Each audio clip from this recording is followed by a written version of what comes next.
and welcome to this edition of B.E.P Talks, where we talk about beliefs, experiences, and passions with persons from all around the world with expertise in every different area that you could imagine possible, all here to motivate, educate, entertain, and certainly to share their own personal beliefs and experiences. And my very special guest today, happy to introduce you to Jendayi Harris. Welcome, Jendayi. Thank you, Beth. I'm so excited to be here. Well, Hello. I am so excited to have you here, and I love the topic that we're going to talk about. Now, I understand that your friends call you Jay. Yep. So I feel am going to assume the position of being a new friend, Thank and you. I will call you Jay if that's okay with you. Excellent. Thank you. Very good. Thank you. So, my new friend, Jay. So, Jay comes with wonderful credentials. She's an executive coach, a published author, a licensed professional counselor in the state of Colorado. So she brings so much to the table as far as credentials. And I really feel that what you're going to bring to the table today, beliefs, experiences, and passions. And our topic today is empathy. What is empathy? All right. Empathy is your ability to make somebody feel heard and understood. Empathizing and empathy is a skill set, and it's also, natural for a lot of people that do Yeah. have a natural gift of empathy. But we're seeing a decline in recent years in the United States. That empathy has been on the decline, and we see Oh, that all over on the news, right? So empathy is your ability to help another feel heard and understood. It's the ability to see their point of view and validate their perspective. doesn't mean having to agree with somebody. Absolutely not. I mean, And when you said, yeah, huh? when you said we see that on the news, I mean, that's what we're seeing all the time. So you said it's on the decline here in the United States. What do you attribute that to? It's a lot of factors. Recently, there's an increase in autism. Autism by nature is doesn't has lower empathy. There's actually factors of just the environment. Politically, we can see a lot of issues. And, I think there's a lot to be said for mental health. 1 in 5 is mentally ill. Several illnesses have a low level of empathy involved in them. So I think there's a multifarious number of factors. Yes, and I'm sorry to hear of all of those. Sorry to hear that autism is on the rise. What are Yeah. we attributing that to? We don't know. It could be a lot of things, The could be a lot of things, a lot of factors, Yeah, like yeah. medical factors. Mhm. Did you say 1 out of 5 has mental health issues Yes, in the United States. in the United States? So that could range from something rather mild to something very, Exactly. very severe. Exactly. Mm. Exactly. You But know with what? Go Mhm. ahead, please. I was gonna say Chris Voss as a hostage negotiator, right? And just back to your point around agreement, we don't always agree, with things that another person's point of view. It could feel delusional, it could feel wrong. They have their point of view, you have yours, right? So they're wrong, you're right. But I just want you to know, as a hostage negotiator, that he is, and he has some books and whatnot. But it's like, does he agree with somebody who is trying to kidnap people or hold a bank hostage? No, absolutely not. But the point of empathy is so critical in our work, it's critical in our families, Yeah. it's critical in relationships. And the more empathy, the better. The better mom you're going to be, the better friend you're going to be, the better worker you're going to be. It's an absolute need to understand the other's point of view, even if you don't agree. Because, like you said, if I'm talking to the hostage or the person, the kidnapper, I'm gonna need to know what their reasoning is. Kind of like the Batman movie, right? It's like there's a completely irrational Riddler, but at the same point, it's like if I don't understand, I can't solve the problem effectively. So empathy is going to allow you to solve problems more effectively. It's going to allow you to come closer. It's going to allow for other people to open up to you. It's a really important, much needed skill to want to have authentically, organically, which we all do. If you see an older lady crossing the street or needs help, you're going to help, more than likely out of your compassion and your empathy.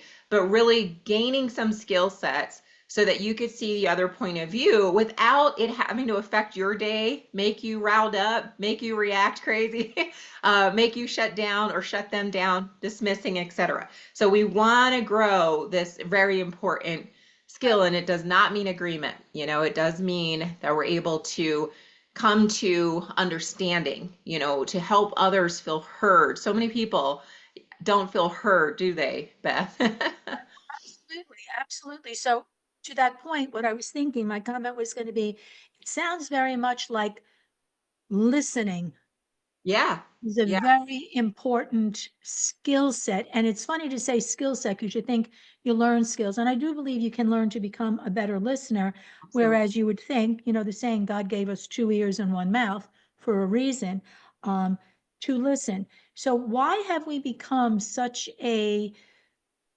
self-centered kind of society where you want to be heard but not listen? You want to be agreed with but not necessarily agree with someone else. Wow.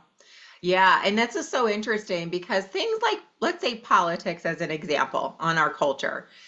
Some people have created, and you may have, people lose friends over politics, right? They Oh, lose yes. family members in recent years. Mhm. You can just hear the contention, the buildup, right? So we have social media, we have all kinds of stuff going on online. And then you have these major political wars, right? And someone doesn't agree, and when they're at the point of like shutting them down, there's no empathy, cannot understand your point of view, don't want to be friends with you, it's because they've adopted that point of view as their identity. So now you're making this belief about not just the belief itself, but it's about me as a core person and you as a core person. So there's identity attached to that. And learning empathy, you're not attached to stuff. You're going to detach from your points of view. You have your points of view. You can be passionate about your points of view, Sure. but it's not your identity, you know? And the way that we're set up now in our culture, and why we can't see the point of view of someone else and become harmonious because of the Mm, lack of empathy, yeah. and because of how I've sensitized that issue as my identity. It's not just, for some people that are healthier, hey, we can have very different views and still enjoy a meal together. Other people, you can't. Well, you know what they always say, don't talk politics and religion with, know your audience, know who you're speaking with, That's right? very true. So That- many things went through my mind when you were explaining that so beautifully. It sounds like, not to be offensive to anybody, but there seems to be a lack of almost intelligence to be so narrow-minded that only my opinion matters, only right. mine deserves to be heard. And that I heard someone this week, I'm trying to think, where did I hear him? He was wonderful. He said, we've gone from a stage in our history, recent, very recent history, and on a lot of political issues, let's say, where we went from people wanting to tolerate our differences of opinion. And when we got to the point of tolerating it, it then jumped to, well, now we have to endorse it. Now we don't just have to accept that that's your opinion, that's your feeling. God bless you. I wish you well. But now we have to endorse it as if to surrender our own beliefs about the same topic. Yeah, that's a great point. That's a really good point. Yeah, it's sad. Yeah. It's But sad it's but because, as you say, it comes between family members and even lifelong friends. that's right. And developing the skill set of empathy. So there's empathy that's kind of natural and organic, Mm, right? If you yeah, see other parents in the grocery store and their kids having a tantrum, you may have been like, I know what that's like. That's rough for those parents. I feel for them, right? And let me help them with their car to pick up the stuff right, from the right. car that the toddler threw around. Um, But there's also something that's applied empathy or empathy in action, right? It's like a activated empathy where you would take that particular skill set and decide to utilize it, and say, okay, wait a minute. you're a leader, you have a team member going, her dad's in the hospice right now and she's so worried about the project. It's like, wait a minute, let's talk, right? Let me choose to listen, find out what's happening with this team member, and just let her know, hey, we got it here. Go be with your dad, right? Allowing for the ability to listen and empathize and support in those moments. So when you think about the skill set and the choice to activate it, activating empathy, you're deciding to hush up, to listen really well. Like you said, we have the two eyes and two ears, right? Right. And one mouth. One To mouth, really right. take in everything, and then to listen really well is a part of empathizing well, because if And I can listen, listen, listening is a lost art. It's yeah, something that, it's absolutely lost. Agreed. when you're Agreed. talking about action, putting it into motion, you're hearing a situation of someone, you're listening, you're feeling it. I think it's very much right about the feeling. Am I correct in assuming that for someone who is a natural empath, if I'm using that term Mhm. correctly, it doesn't take long for you to think about it? You don't analyze it. Don't you kind of just go right into action? Because it's just who you are and what you do. Yeah, as a natural empath, you may take on other people's emotions. You may be very, there's also empathy that's toxic, where you're giving somebody too much runway, too much leeway, too much forgiveness, Mm-hmm. too much, compassion. But in terms of, it feeling more natural for some to listen, to hear, to support, to be like that place, that place of counsel that you go to because you're going to get a listening ear, you're going to be non-judged, your perspective is going to be heard, right? There's places like that. And then, there's other places in your life that lack empathy. Every time you go to that place, you get a bunch of bad advice or you get a bunch of dismissive or judgments, or you can't even talk because they don't listen, interrogation, right? Right, So right, there's those places in our lives that are they don't feel as nurturing as that right. natural empath, right? But we can create that, we can support our own cultivation. And I 100% agree that listening is a critical skill. It's a critical thing to get, especially if you're struggling with your adult child relationships, if you're struggling in relationships, learn to listen actively. It's so simple, it's free. Spiritual teacher John Roger calls it the highest form of loving is actually listening, right? And then how can we listen long enough to make sure we hear what's actually happening? How, like asking those short, warm, open-ended questions. How so? Are you okay? Everything all right? Um, those types of questions can elicit more of what's really happening for that child, Yeah, individual, adult, in your life. sure. Does listening to someone, and let's assume I'm listening to someone, and for whatever reason, and I've listened to a lot of people, that they have a need to be heard, as you said, and they need a kind, non-judgmental ear to take it all in. Does it require or necessitate feedback? Does there need to be I see what you mean. a reaction, advice giving, follow up, or is it just really about allowing the person? And I've always said this, is that when you're listening to someone, they're actually hearing their own voice Right. at the same time, which can be very, very self-empowering. I used to say to people, the first day of class, make a point of speaking up. Identify yourself in the class. It will create a rapport with the professor, the teacher, whatever. And it takes away all that fear. Whereas someone who waits until the last day of the class and suddenly they're called upon, there's like a fear factor. Hear your own voice. Listen to yourself. And and sometimes, guess what? I've done this many times. I'll say something over and over out loud, sometimes even looking in the mirror, and it's like, well, that's not so bad. I can handle that. That wasn't as bad as I thought. It creates almost like a reality. Yeah, and you also can, find your own answers. A lot of your own answers are inside of you, and if you're Yes. able, sometimes, especially strong, empowered women, they know their answer. They just need the space to kind of get it off their chest, talk about it so they can get clear. Yeah. And so it's really that ability to hear them, and most people do really have a strong need to feel heard, feel understood, and listening long enough. And like you said, you don't have to actually provide much except for, I hear you. Yes. I hear Yes. you. Yeah, what, tell me more. Yes. And making it about them.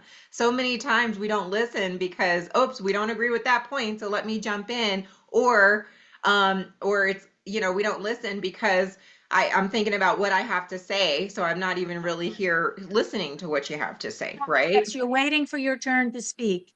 Oh Mhm. my gosh, you see the best so-called journalists who, and sometimes the camera catches them. They've asked a great question, and the camera goes to the person who's responding, and if it goes back to them, they're not even, they're looking at what's my next question going to be. It's it's it's been very evident on TV a lot lately. Yeah, Okay, I want to describe this situation clearly if I can.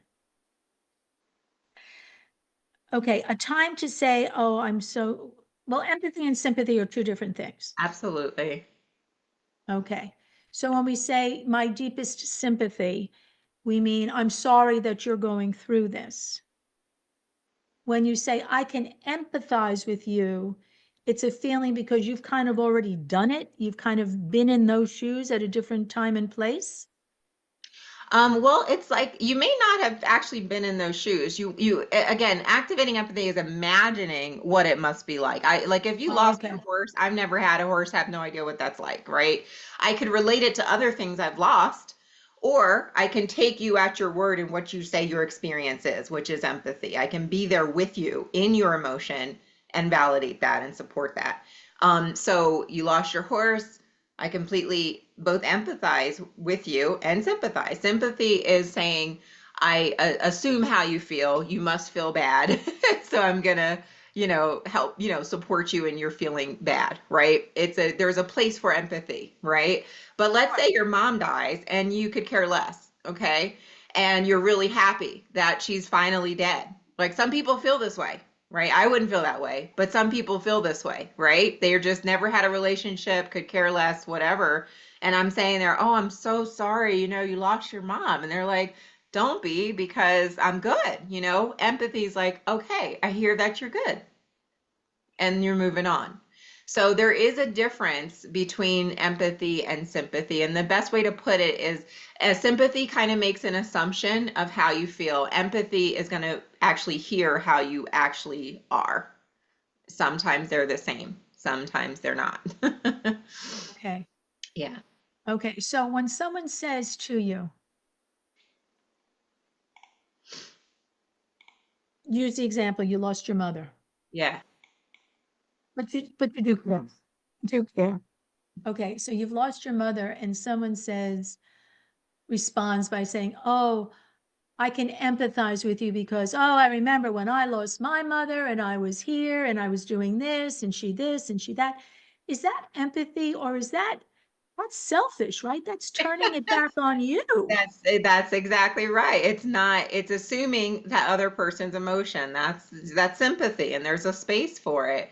But storytelling, when I turn it back to me, right? We're having a conversation about whatever issue, we'll get off that topic. Yes. But when you have a conversation and you allow it to be about the other, when you Right. really allow it to be about the other, you don't say, oh, oh, I had a terrible day, I was up all night, I had to do all these projects, well, I had a really rough day too. And Oh, yes. it's like, no, you simply say, I hear you, you had a rough day, it's feeling frustrating for you, right? Yes. No, Make it I know about people, we them. probably all do, that here's an example. Oh, I have such a headache. And as opposed to someone saying, oh, I'm sorry, can I get you an aspirin? Can I get you a compress? Can Uh-huh. I turn the lights down? They go, oh, yeah, I know. I had a really bad headache last week. That's not empathy. No, it's not, What is, but it's part what of is human that? experience. It's not like it's no place for that. It helps you build relationships. It helps you in different ways. But if you do that all the time, people Yes. will feel like the conversation is you don't really hear them. You know, that's how people will feel. Well, right, They it's won't all open about up. you. So, Yeah. so is that person who begins every response, let's say with I, and shifts the attention away from you, the one who needs to be listened to in the moment, back to him or herself, is that an indication of someone who really needs to be heard? Meaning if the person shifting the conversation to themselves. Yeah, is that like no one's listening to that person? So here they're kind of stepping on me? You know, yeah, that could be good insight, Beth. Yeah, well, Good you live long insight. enough, you run into a lot of different types, right? Yeah. So does everybody have the natural capacity to be empathetic? You know, that's what is up for debate. For example, certain personality disorders, sociopaths, for example, may not have that ability. So, you know, different types of issues may not have that ability. Different types of states, emotional states. For example, if I'm too burned out, I don't really have much to give, right? So True. really looking at your own, you have to know where you are, your self-awareness when it comes time to apply, let's say, empathy. Hmm. Because if I don't have it, I'm spent after a long day, long week, whatever. I have to be able to acknowledge that in my own self. Yeah, It may not be the space for me to be able to listen effectively right now for you, to listen and right at empathize. that time, but Yeah. yeah, But but come back call to me me. back, come Yeah, back tomorrow, right? Let's yeah. make an appointment, whatever we need to do. I mean, those are awarenesses, but no, uh, you know, basically from the DSM, which is the Diagnostic Statistic Manual for us clinicians, Hmm. there is people who do not, you know, have that nature, and that's what's Oh, yeah, no, too psychopaths. many of them, I think. So it's a skill set that, well, it's a personality trait that we're born with. It's just built in, but you also, we're calling it a skill set, which means you can learn it, you can get better at it. That's right. That's right. Yep. How does someone get better at being, Yeah. sometimes, oh, you're an empath. It's almost that there's a negative connotation, like you're just overly sensitive. You just, that they make it sound like a weakness. I view it as a strength. I view it as part of the human condition that we wish more people had. Yeah. I agree. I really value empathetic people. I really value them. I have friends very, very high in empathy and also being able to create good boundaries, being able to know when to stop, right? That I've had to learn that in my personal journey because I'm somebody who's very like kind of forgiving, loving to a fault, right?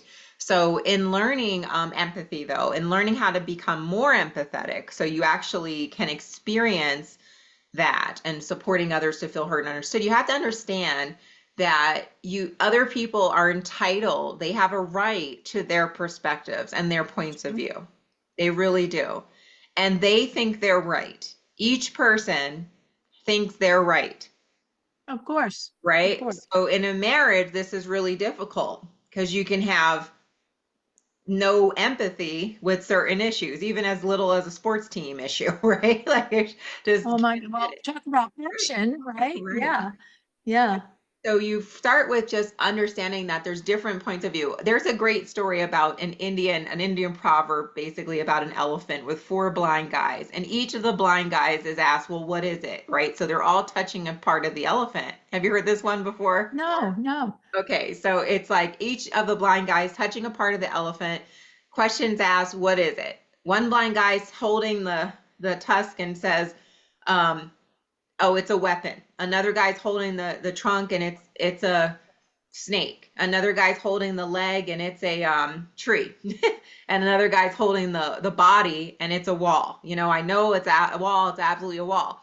Now they're blind, and that's how we are in the human condition to some degree. We are blind. and other people have a perspective. So how do we learn how to be empathetic instead of just saying, no, it's a wall, no, it's a tree, right? We're going to say, well, tell me why you think that. Help me understand what you're experiencing. So our ability to explain and share helps to create some perspective of what that looks like, that point of view looks like. We can describe more effectively. Sometimes we don't do that. We can ask questions. If you notice in the movies, when you see empathy, it's short, warm, open-ended questions. Again, how are you? Asking this to your spouse every day is guidance from Gottman, the best marriage therapist out there, right? It's simply, how are you as a person? Not what you can do for me, what you did that day, but how are you? And really asking with care and concern. That's the most empathetic question you have, because you're caring about the whole being, the whole person. And then they could share, and you could tell me more, make it about them, keeping it focused on them for a while.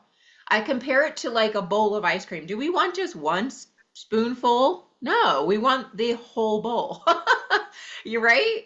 And Yeah. sometimes we don't know, like, if we listen well and listen long enough, you can actually, well, tell me more. Okay, how so? What do you mean there? Right? Help me understand this. Um, you can actually get the whole bowl. You can get all the cards on the table. And a mother did this. A mother did this with her son, who was ranting and raving. So this is when empathy is hardest to apply, when you don't agree and it's about you. It's negative feedback about yourself, right? Like they're giving you negative feedback that you don't want to hear.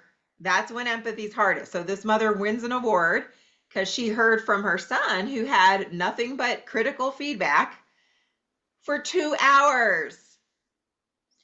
But she listened, instead of fighting him back, you didn't know your father, all of this stuff. She just shut up and listened really effectively. And she just let him express himself. Now they have the absolute best relationship ever, because he got all that finally off his chest. Right. He was. And instead, we just avoid these tough conversations. But you can apply empathy, which again comes with listening well, and then comes with that care of making it about the other, follow up questions, not making it about you, not Right. interrogating with these tough questions and fierceness, no interrogation, no dismissing and shutting down. Well, suck it up, buttercup, you know, and none of the correcting and need to advice and give them all kinds of advice. Oh, you should, all of that. This is what's causing relational issues. If I can Yes. just learn to hear, listen, empathize, I don't even have to judge. I don't have to do any of that. I can just, I don't have to make it about me. I can keep the focus and spotlight on them until they're clear. And now it's their gift to me will be also listening and empathizing. Yeah. I want to go back to you saying, how are you? Did you think of anything more natural than saying to somebody on every given day, any given day, hey, how are you? I mean, I can't imagine not saying that. Right. But saying it also with a heart of intention and an That you care attitude about, of right? looking in the eyes. And again, sometimes the first time, like you say it to your spouse who gets home, or, a friend, it's just a flippant, good, fine, great. But then you wait a little longer, ask again, follow up with that. How are you? How are you really? Tell me what's going on. Yeah. What's It's going almost on like with a you? knee-jerk reaction to how are you? Oh, I'm good, I'm fine, whatever. And Right. then if you're sitting with a friend or whatever, I have like, 3-hour, lunches with my girlfriends that I've known for my whole life. And, hey, how are you? It's always just that spontaneous. But then when you sit and you talk and you say, so what's going on? How is this? Because Now now they they know you really care. It's not right. just that gratuitous that you say to a total stranger, how are you? It's the feeling. Yes, it's all about the feeling. I guess some people just have they're much more in touch with their feelings. Right. Some, I think, don't have feelings very much, except for themselves. Yeah. Is there anybody who can't learn to become, if they're not already, empathetic? I believe a lot of people can learn this. I really do. That's my heart. I've trained a lot of engineers, IT industry. So I know, and I've gotten great results, even from like women in tech, let's say, where there's less, let's say, empathy happening. All But facts, just the facts, yeah, right? it's amazing how we as humans have such a huge capacity for growth. It's as long as we want to grow. If you see Ah, you don't want to grow, you don't want to learn, you don't want to have the heart that cares that way, you won't. It's really that. So if somebody is willing, open, I want to improve my relationships. I want to see growth. Well, let's learn. Let's be better at this. And you can. no, Jay, you know what I always say too? Let me ask a question and then make this point. Um, if you don't have the capacity for it, you don't have the capacity for it. Right. I think everybody has at least the potential for the capacity. True. We agree on that. Okay. Is not sharing or is not expressing feelings toward the other person, can that be viewed as a weapon? I'm punishing you. I'm not caring about you. I'm not even asking you how you are. I'm not even Oh acknowledging your yeah. Okay. existence. So you're saying, yeah, and this can show up again mostly in marriages, right? Where, Sure. or even work relationships. You're gonna encounter people that, they may not feel safe, right? They may not feel safe with Right. you because they've been shut down, judged, criticized, or complained about. Okay. So keep in mind, there's always two sides to the story. If somebody's shutting down or withholding their feelings from you, there's something called emotional intelligence, right? Empathy is a Yes. part of that, but Yeah. emotional intelligence is really what we're getting at right now, is your ability and self-awareness to actually know how you feel and be able to express it. Now, if I withhold my love, and Mm. meaning my heart, my sharing, one, I want to make sure there's no reason for that, right? People do shut down because they feel judged, condemned, criticized, complained about, right? They do shut down and they don't feel safe to open up and share. Some people don't have the maturity, like the maturity. They're emotionally immature, so they're unable to find words to say, this hurt my feelings, I'd like this, I need to do that, and therefore they don't have the words, so they shut down. And now oh, I'm just being neglectful and not giving you what you want because I know you want this from me, so I'm not giving it to you. That's a whole Oh, nother okay. level of dysfunction, right? So that's trauma Yeah. Yeah, personality. that's kind of what I would say. So, Yeah. you see people who could be, let's say, kinder or show more feelings, more empathy towards almost total strangers compared to what they show to the people In their that close they live circle. under the same roof with. Yep, I gotcha. Yeah, and that's very true. And I think the nature of people, is you're going to be more, let's say, real raw in your own home, in your own close circle with people that love you. But Oh, okay. that's, sometimes you're describing, personality disorders and issues, and that's really real too. Yeah, yeah, Also yeah, real yeah. buildup. Like I noticed I've had a lot of irritation with somebody, right? And I felt like, why do I have this irritation? Like didn't want to be around them, wasn't as kind, wasn't as like loving, like just really didn't want to be around them. So I had to notice my agitation. I'm like, what is this coming from? Is it hormonal? Is it what? And then when I really got to the bottom of it, it was because there was literally 7 incidences where I did not feel heard or listened to. Person? Yep, from that person. So I was feeling a way around this person, right? Not my best self, right? Well, And I mean, it's human nature, I think but that's a when very natural because I reaction. was feeling constantly not heard, Yeah, disrespected, sure. right? Yeah. So I wasn't showing up my best with this person. Oh, So I see. Okay, gotcha, you know what I gotcha. mean? So I'm not showing up. So at home, we have tensions, or when those close relationships, you have more tensions. You have more, let's say, unforgiveness. You have more ways of being, value. There's clashes that can sometimes be there that need to be worked through to get the love feeling back. So, and that I encourage people, there, there's actually a book called First Kill All the Marriage Therapist because they can be so ineffective. But find somebody who's effective, for these types of relationship issues or hurdles that you're going through. But usually when there's that kind of tension in a close circle, it's because there's literally built up resentments over time that have not been addressed. Hearing that it builds up because you didn't nip it in the bud. Right. Or it's ongoing, somebody just has a whole different value set Yeah. Yeah. and Well, then, personality some people, differences yeah. are My real. husband has this theory, and I don't think he's wrong about bullying. And maybe we're getting a little bit off, but it's about feelings and how hurtful we can be to each other. And he believes, and I have no tolerance for bullying. I've never been bullied. I have stood up for those who have been bullied. It's kind of a family trait that we have from our dad. And he says, my husband Mark said, someone will continue to bully you until you say stop. And you let them know, you're talking about boundaries. No, no, you hit the wall when it comes to them.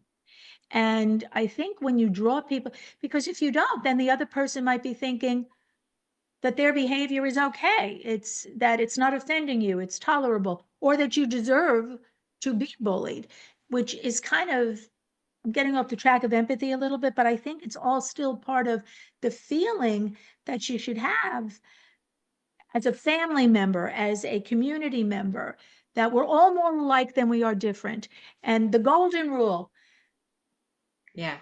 do unto others. Like, would you want to be spoken to that way? Would you want to be ignored that way? Would you want to be dismissed that way? As opposed to showing the empathy and making room for that person's feelings. And how wonderful to know, I would think, that you could be part of that person's growth, part of that person's healing, just because Absolutely. you listened to them. Absolutely. Absolutely. You said it beautifully.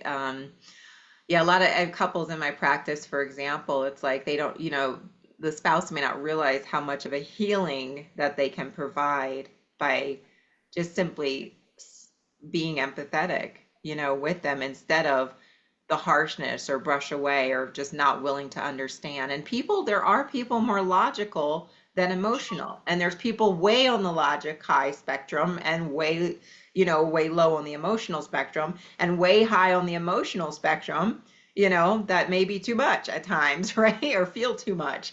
But I got to tell Yeah. you, it's really about valuing all humans and how they are and the uniqueness they are. You're one in 8 billion people almost. I mean, that's pretty unique. And as far as a creation by, I believe God created us to have, to be so unique and how we express and how we learn and how we are.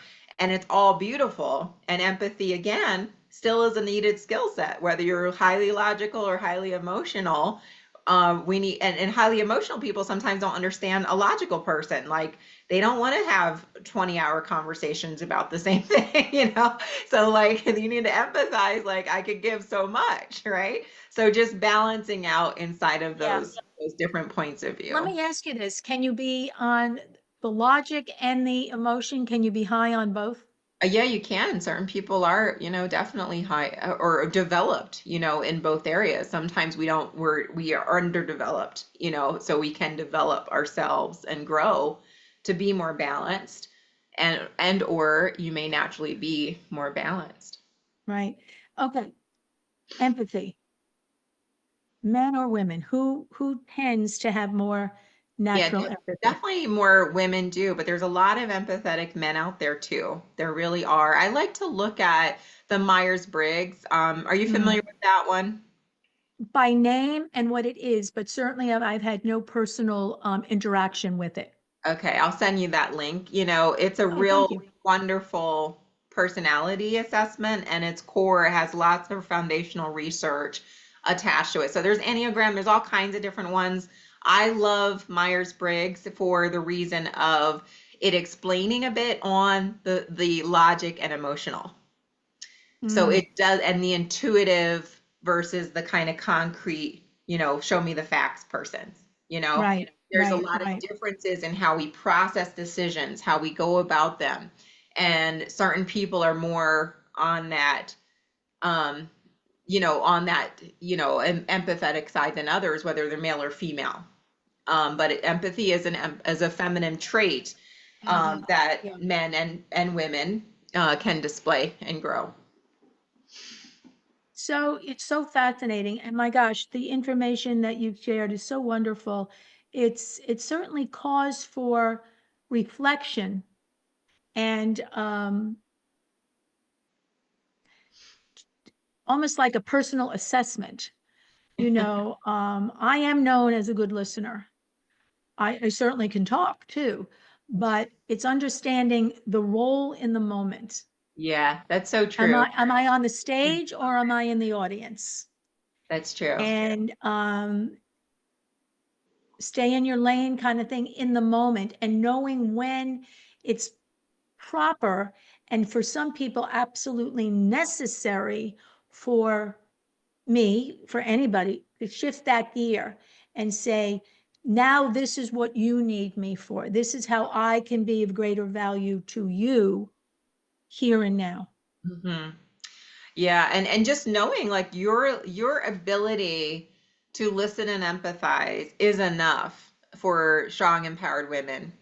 Just being able to be that space that feels safe, that they feel heard, that you can offer, I hear you, I'm with you. Um, I may or may not fully understand. I may or may not have been in your shoes, but I can imagine what it's like in your shoes right now, and I can hear what you're actually saying and support you in that, Yeah. Yeah. and repeat that back to you and, validate that or show Yeah. more. So, I've quoted, I think correctly, that it's Voltaire who said, I don't agree with a word you've said, but I will defend to my death your right to say it. mm, that's And beautiful. I've said that almost, well, I've said it many times, almost in humor to kind of sometimes cut the air if it's getting too tense, as if to say to someone, I don't agree, but I still love you. I Right. don't agree, but thank you for sharing your perspective. I've said to people, oh, gee, I've never thought of it that way, which doesn't mean I'm going to think of it that way or that you're going to change Persuade. my mind, but it's an acknowledgement that they've said something that at least to them is valuable and appreciate the fact that they shared something of value with me. Yes. Very good. Very good. I love that type of some validation. I think validation is another part of the empathetic conversation or process. And that's exactly that. Just not instead of because you could just go, mm-hmm. Yeah, You could just kind of, okay, yeah, that kind or of you has could its say own nothing. connotation. You could roll your Yeah, eyes and turn around, yeah, right? yes, So yes, we can do these very invalidating, let's express how we just supremely don't agree. And I love the empathy you provided, which is I hear you. I hear what you're saying. I can see why you may feel that way or think that way. But, thank you for sharing, right? Thank you for sharing. sharing. Thank you for caring. And now let's go our separate way. Which sometimes is the safest thing to do. But Absolutely. I'm a person who I've experienced it many times that an absolute total stranger, I could be in the grocery store, um, trying to mind my own business, but I love observing people. I just love people. Where someone who's a total stranger can engage me in a conversation and I'll stand there for like a half an hour. I've done this. And I'll go home and my husband could say, well, where have you been? I said, I went to the grocery store. And I come in with like 2 items. And he's like, why did it take so? I said, I don't know. This person, engaged me, we made eye contact or a smile or something, and they started talking, or I reached up for something for a shorter person. And they said, well, my husband will say, well, what did you talk about? And I'm like, I don't really know. I just listened. And I say, I had to have crossed that person's path at a time where they needed someone just to listen to them, Yeah, just to validate. absolutely. And yeah, It's beautiful to create that in your family and in your work team, environments, is to being able to let someone be themselves, to hear them, even if they're very different or you have different points of view, different values, which we all do. It's just so amazing when you can cultivate that culture of empathy, of care, of helping others to feel heard and understood. someone, you matter, how you feel and what you think. I don't have to agree with it, Right. but the fact that that's how you feel matters certainly to that person. Okay, I want to mention one other thing because you mentioned, I know you're an author on top of all this other wonderful stuff. How not to suck as a mom. Yeah, so that title is inspired, of course. And it's basically it's a book that's coming out this year in May. And it's right in time for Mother's Day. And I'll have some coaching and different things around that. If you're interested, feel free to email me at jharris@nextleveltherapyllc.com. Right. But how to not suck as a mom is really about, like, for example, what happened was, or what inspired it was, I had a very, very dear close friend who husband had emailed me and said, Jay, um, Amy's been given 2 weeks to live, and she wants you and a couple others to be with her right now. And I know you're busy, but I'd love you to get to the hospital as soon as you can. Now, that's very honoring, right? Like, oh my gosh, somebody wants me to be there by their bedside Yes. in their last weeks of life. But all I could think about was her mother, who was not invited. Oh, yeah. Yeah. Her mom was, we would get together and talk. My mom had a 20-year pain pill addiction. So we'd get together and talk about our toxic mom relationships, you know, and Yeah. hers had me a bit beat. And my mom, by the grace of God, had a miraculous healing. Oh, wonderful. It was amazing. And so I have a book for that too coming out in a couple years. But it's really amazing how my relationship with my mom has grown, has healed, and has been so, so much better. And she's learned these skills, she's with me at conferences sometimes. But it's so awesome when you could change that relationship with your adult child. And a truly sucky mom would never read a book like that. They'd say it's their fault, not, they suck, Sure. right? But a lot of moms are really amazing and they like to strengthen their skills and strengthen their adult child relationships. They love their kids. They want to be around them more. They don't, want to be so far. They want to be involved with their grandchildren. Sure. And there's a lot of brokenness and estrangement that's happening right now in our culture and a lot of tension. And so I wanted to be able to share with moms like Amy's mom, like my mom, how to help that situation. And empathy is a major chapter in there. It's called How to Become a Blow Dryer and Melt Hearts Like Butter. And it's really with that chapter is about listen and empathy as such a critical skill. Of course, we have to stop crazy cycles. There's a lot of, you stop doing the mini me thing, get a life. But there's a lot of other factors in there. And it's an 8-step action plan to win back the heart of your adult child and find your joy. And so it's a really great action book and coaching book that I'm excited to get to share with the moms out there struggling with their sons and their daughters, their adult sons and Sure, daughters. sure. But thank you so much for sharing that. You said it's coming out in May, perfectly in time for Mother's Day. I'd like you to come back and when the book is out to do another BEP talk so we can share that because um, as you say, there's a lot of people in that position who probably need that program that, did you say 8 steps? Yeah, exactly. The healing, yeah. I can't thank you enough because I was excited for this topic.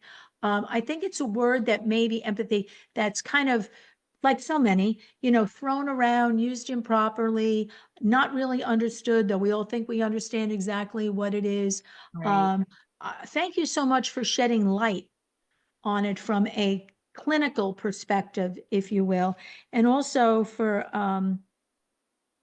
indulging me in sharing my questions and situations, because we all know people who you wish they had a softer heart. You wish you could melt that exterior. You wish you could just penetrate a little bit more. And it's wonderful to know that there is potential for everybody to feel a little bit better. And I'll tell you, one of my life's goal is to leave this world with no regrets. So Right. when you said about your friend Amy and her mom, my heart broke because someone is going to be left. Did your friend pass away She did. She in did. those 2 weeks? She passed away. It took about 6 months though. She lived for another 6 months after Well, that. God bless her. Yeah, as you said, by the grace of God. But someone, she either left this world with regret or left someone behind, her mother, with regret. So my goal in life, no regrets. No regrets. Put it on the table. Do the best you can today, because tomorrow's never promised. It's later than we think.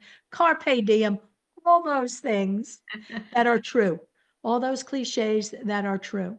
Well, I love So what you're doing for so many of us, empowering women and making of space for us, for women like myself, coaches, authors, speakers, to be heard. Like you're doing yes, that for us and making a space, and that's a huge feat. And I just want to say thank you from all of us women out here well, that that is need a so place. kind of you. That is so kind of you.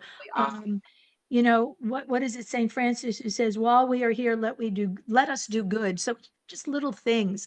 And I have met such incredible women like yourself who just have, well, beliefs, experiences, and passions. And B.E.P Talks is the perfect place for them to come in a non-judgmental place to share all of that.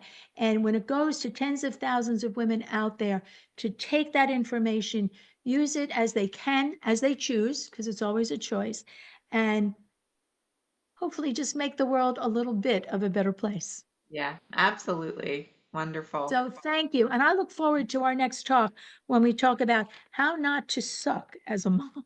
The title cracks me up. So I want to say to all our listeners and our viewers, thank you so much once again for watching B.E.P Talks.